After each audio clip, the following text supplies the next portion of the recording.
Bismillahirrahmanirrahim. Kurbanlarımızla Allah'a yakınlaşacağımız bu mübarek Kurban Bayramı öncesinde cennete vesile olacak bir başka güzel amel ise yetimleri sevindirmek, onların yüzünde tatlı bir tebessüm olmaktır. Biz de Umut Kervanı ailesi olarak inşallah Kurban Bayramı öncesi yetim ve ihtiyaç sahibi kardeşlerimizi giyindireceğiz. Bu hayra ve mutluluğa ortak olmak isteyen tüm hayırseverlerimizden desteklerini bekliyoruz.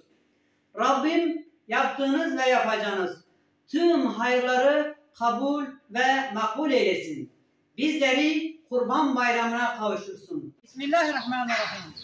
Umut Kervanı olarak kurbanınız umut olsun temasıyla 2024 kurban çalışmalarımız tüm hızıyla devam etmektedir. Rabbim tüm hayır sahiplerimizden razı olsun. İki cihanda da onların tüm sorun ve sıkıntıları hepsini gidersin inşallah.